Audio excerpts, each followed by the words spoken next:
a portada é do amigo Xacobe Menéndez Fassbinder. É unha foto, non sei se algunha vez fostes a Camelle a ver o sabedes que Man, que era contrario que se fixera o espigón de Camelle, e cando o cemento estaba fresco, tirouse e quedaron estas pegadas que podense ver actualmente. E vos tamén recomendo, vos ides a Camelle, pois que hai o Museo de Man.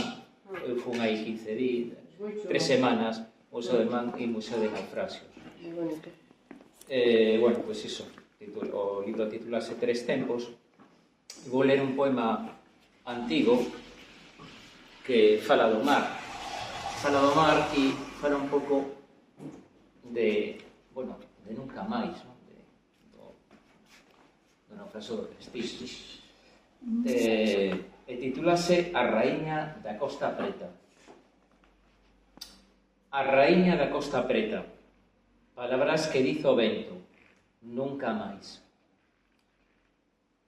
Cheguei a aquele lugar, arrabaldes do mar, anestesiado pela rima translúcida do almanaque, e con recendo a carburo, no lugar máis íntimo do taquicardíaco soño.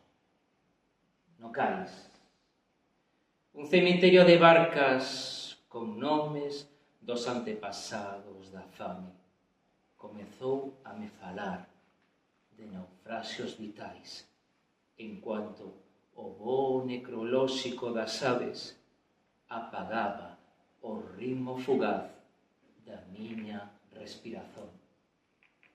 Entón vi naquele mar opaco armar a rede da miña prisón entre aqueles crimes perfeitos de soños. Desci do carro como iniciando unha nova páxina en branco do meu relatorio do temor e tracei unha travesía para incerteza, evitando no chao aquelas nasas inservíveis. Ao fundo do porto había unha choupana de uralitas desdentadas. Da súa chaminé, un fumo de esperanza facíame achegarme. De dentro, falaba unha radio con voz interferida. Pensei que tal vez fose a rebelión daquelas ánimas ou os mirtos que o salitre non deixa crescer.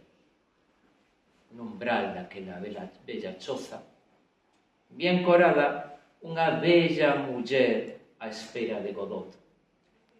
Apenas trocamos un simples prefacio de preguntas obvias e comezou a me cantar a súa singradura reproducida en cada barca, en cada golpe de mar.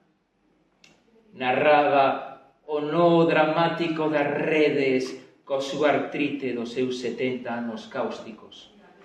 Toda a súa vida dado ao mar, e o mar mirou a viúva daquele cais abandonado.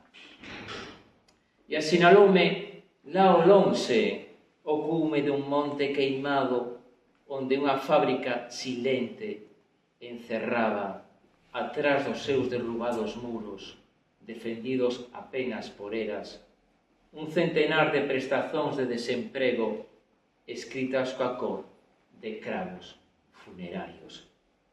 Depois dunha tempestade de silencio, veio o meu mar de angustias residuais confiadas a aqueles cabelos de nube. E o apresado reloxio da miña mau despexada enquistouse no ámbar dos seus dentes dispersos até fundirse no eco monocórdico daquele mar preto. Obrigado.